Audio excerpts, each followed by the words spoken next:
10. The breaking wheel. Ancient Rome introduced the world to a punishment so brutal it persisted for nearly 2,000 years. The breaking wheel, also called the Catherine wheel, became the go-to execution method across medieval Europe, particularly in Germany and France. Criminals convicted of murder, theft, or rebellion would be tied spread-eagle to a large wooden-spoked wheel, their limbs stretched across its surface. An executioner would then systematically shatter every major bone in their body using an iron rod or hammer, starting with the ankles and wrists before working inward. The key was precision because the goal wasn't quick death but prolonged agony. Each strike would break bones without causing immediate fatal injuries. After the breaking was complete, the wheel would be mounted on a tall pole and raised high above the ground, displaying the broken body to the public. Victims could survive for days in this position, exposed to the elements while birds pecked at their flesh. In Edinburgh in 1600, Robert Weir endured this punishment, and historical records indicate he remained conscious for hours after his bones were shattered. The psychological purpose was clear. This wasn't execution. It was obliteration of the human form in front of your entire community, transforming a person into a twisted warning sign. But if you think that's horrifying, wait until you hear what England reserved for its traitors. 9. Hanged, drawn, and quartered. Between 1283 and 1870, England perfected what might be the most elaborate execution method ever devised. Reserved exclusively for high treason against the crown, being hanged, drawn, and quartered was actually far worse than the name suggests. The process started with the condemned being dragged through the streets behind a horse tied to a wooden hurdle so crowds could pelt them with garbage and stones. Upon reaching the execution site, they were hanged by the neck. But here's the crucial detail.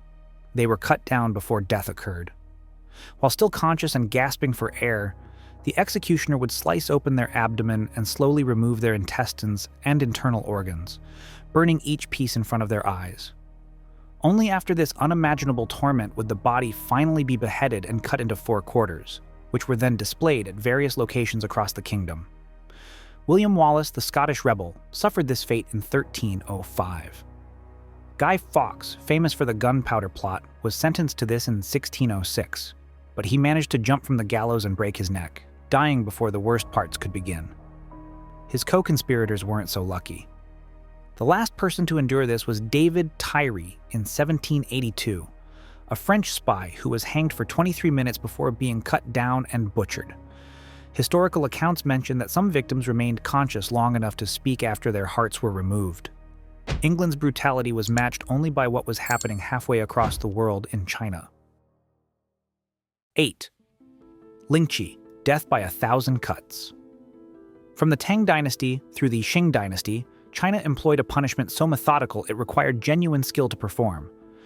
Lingchi, translated as slow slicing or death by 1,000 cuts, was reserved for the worst crimes: high treason, patricide, and killing one's master. The executioner would make hundreds of precise cuts across the victim's body over the course of hours or even an entire day.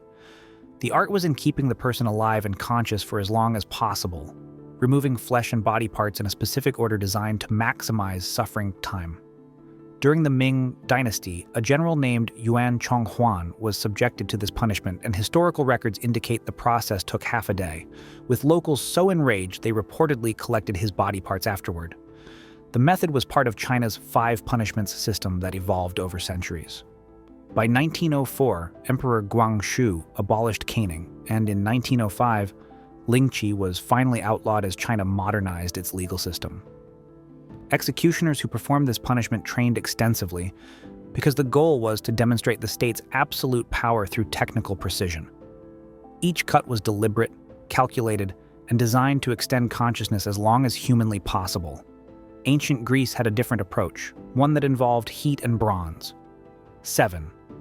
The Brazen Bull. In the 6th century BCE, a brass worker named Perilos of Athens presented the tyrant Phalaris of Sicily with what he believed would be the perfect torture device.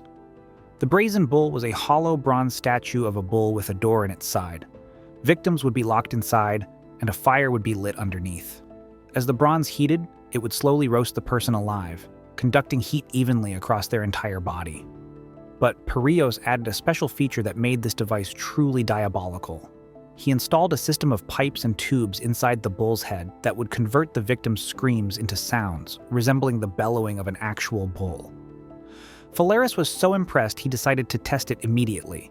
He ordered Perrios himself to be the first victim, wanting to hear if the screaming really sounded like a bull. It did. Perrios was removed before death and later thrown off a cliff, but the Brazen Bull remained in use for years afterward. The device served as both execution method and psychological warfare, because audiences would hear what sounded like an angry bull while knowing a human being was cooking alive inside.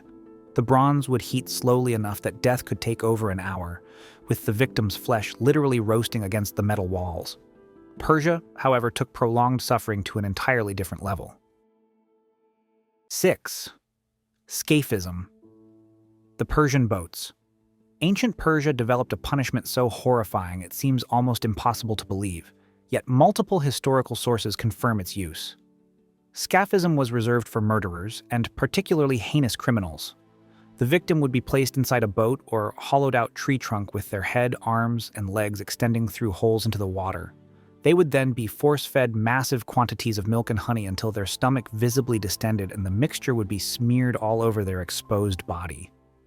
The boat would be pushed out to the middle of a lake or pond, leaving them fully exposed to the sun. The combination of milk and honey causes severe diarrhea within hours, and the sweet coating attracts every insect and rodent in the area. Wasps, bees, flies, and other creatures would swarm the helpless victim, stinging and biting continuously. But here's where it gets even worse. Every single day, the victim would receive another force feeding of milk and honey, along with a fresh coating on their body, deliberately prolonging the ordeal. The Greek writer John Sinaris documented one case where a victim survived 17 days. By the end, the man's face was completely covered with wasps, his flesh was rotting and filled with parasites and worms, and he was sitting in his own accumulated filth. Historical accounts mention that rodents would attempt to burrow into victims through the rectum, seeking access to the honey-coated interior. Rats proved to be useful torture tools in other places as well. 5. Rat torture. During the Dutch Revolt in 1568, a leader named Diederik Sonoy popularized a torture method that would reappear centuries later under one of the 20th century's most brutal dictators. The concept was simple but terrifying. Place a rat in a container on the victim's body, then heat the container from above. A clay or metal bowl would be positioned upside down on the prisoner's stomach, chest, or groin with a live rat trapped inside. When torturers heated the bowl with torches or hot coals, the rat would panic from the heat and desperately search for an escape route. The only way out was down, through the human flesh. The rat would claw and chew through skin, muscle, and organs, creating a tunnel through the victim's body until it found an exit. Fast forward to Chile between 1973 and 1990, where dictator Augusto Pinochet's regime revived this torture with a modern twist they called the rectoscope. A tube would be placed at the victim's rectum with a rat inserted inside. The rat would burrow inward, and torturers expected prisoners to answer questions while this was happening. Thousands of people disappeared during Pinochet's rule, and while exact numbers remain unknown, this method was documented by survivors and human rights investigators after his regime fell. The torture worked because humans did nothing. They simply exploited the rat's survival instinct and let nature do the horrifying work. The Ottoman Empire preferred a more direct approach to displaying power. 4. Impalement. Vlad III of Wallachia earned the nickname Vlad the Impaler, for good reason, though he was far from the only ruler to use this method. Impalement reached its peak between the 15th and 17th centuries across the Ottoman Empire, Romania, and Egypt. The process involved forcing a long wooden stake, carefully greased and sharpened at one end, through the victim's body. In Egypt during the 17th century, the method was refined for highway robbers and grave thieves. The victim would be forced onto their stomach with arms tied behind their back. Executioners would make an incision to enlarge the rectum, immediately applying paste to stop bleeding. The stake, roughly the width of a man's arm, would then be driven upward through the body cavity, carefully positioned to avoid vital organs. When done correctly, the stake would emerge from the victim's shoulder, neck, or mouth while they remained alive. They would then be planted along busy roads like grotesque decorations, left for an entire day before removal the next morning. In some variations, stakes were designed with a seated position that prevented victims from sliding down further, maximizing the time they remained conscious and suffering. Vlad III allegedly impaled 20,000 Ottoman prisoners and created a forest of stakes so horrifying that Sultan Mehmed II retreated upon seeing it. The display served as both punishment and propaganda, a visceral demonstration of what happened to enemies of the state. Rome had its own symbolic approach to certain crimes. 3. Poena cullei. Punishment of the sack. Ancient Rome reserved a special punishment for anyone who committed parricide, the killing of family members. Poena cullei, meaning penalty of the sack, was first used in the 2nd century BCE and later revived in the 18th century Germany. The convicted murderer would be sewn into a thick leather sack, but they wouldn't be alone. 4 animals were added with them: a dog, a rooster, a viper, and a monkey. Each animal carried symbolic meaning. The dog represented shamelessness. The rooster symbolized untimely awakening. The viper embodied cunning evil. And the monkey represented an imitation of human form without humanity. Once all 5 occupants were inside, the sack would be sewn almost completely shut, creating a nearly airtight seal. The sack would then be thrown into a river or ocean. Inside, the victim would drown while being attacked by 4 panicked animals in complete darkness. Romans believed certain crimes disrupted cosmic order so severely that punishment had to be metaphysically symbolic, not just physically brutal. By the time this practice was revived in Germany, authorities offered an alternative: face the sack or be sent to fight in an arena where you'd be mauled to death in front of your family and peers. The choice was between dying privately with animals or dying publicly for entertainment. Either way, the message was clear. Family killers deserved a death surrounded by creatures that represented their moral failings. England later developed a punishment that lingered long after death. 2. Gibbeting. After England passed the Murder Act in 1752, the law required that all convicted murderers be either publicly dissected or gibbeted. Gibbeting involved placing the condemned in a custom-fitted iron cage shaped precisely to their body, so tight they couldn't move. These cages would be hung 30 feet or higher in the air at crossroads, harbors, and public waterways where maximum numbers of people would pass by. The victim would die over days or weeks from exposure, dehydration, and starvation, while the public went about their daily business below. Pirates were gibbeted at Boston Harbor to warn incoming ships. Over 134 confirmed people suffered this fate in England alone. But death wasn't the end of the punishment. Bodies were left inside the cages to rot for years, sometimes decades. Local residents complained that the smell of decomposing flesh was so strong they couldn't sleep at night. Some human remains stayed in cages for over 20 years before officials finally remembered to remove them.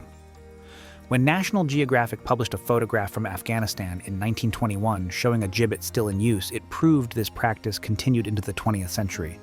The rotting corpse became part of daily life, a constant reminder of state power that you couldn't escape even by dying. But the absolute worst punishment involved being forgotten entirely. 1. The oubliette. The French word oubliette means to forget, and that's precisely what this punishment was designed to do. Throughout medieval Europe, castles and fortresses contained special cells designed not for imprisonment but for erasure. The Tower of London had one called Little Ease, a room so small that prisoners couldn't sit, stand, or lay down. They would be locked inside in complete darkness, forced to remain in an agonizing position for days or weeks. Warwick Castle contained a famous oubliette deep underground, a narrow stone cell with a metal door where prisoners were simply thrown inside and forgotten. Death came from dehydration or starvation within days, but most cells already contained the rotting corpse of the previous occupant. The underground dungeons were infested with rats that had developed a taste for human flesh. During renovations of Leap Castle in Ireland in 1900, workers discovered a small opening behind a chapel wall. It led to a hidden oubliette with an 8-foot drop, and what they found inside required multiple cartloads to remove. Dozens upon dozens of human skeletons. Proof that the dungeon had never been cleaned out. The cruelest variation involved oubliettes built at ground level, where prisoners could hear the voices and laughter of people outside, experiencing freedom they would never have again. Some prisoners were kept barely alive for years on crumbs and minimal water, prolonging their inevitable death as long as possible. You weren't executed as a warning. You simply ceased to exist while the world forgot you ever lived. So, there you have it. The 10 worst punishments in human history. Methods that reveal just how dark humanity can become when power goes unchecked. Which of these do you think was the most horrifying? Let us know in the comments below, and make sure to give this video a thumbs up if you found it interesting. Subscribe to our channel for more deep dives into history's darkest chapters. Until next time, stay curious.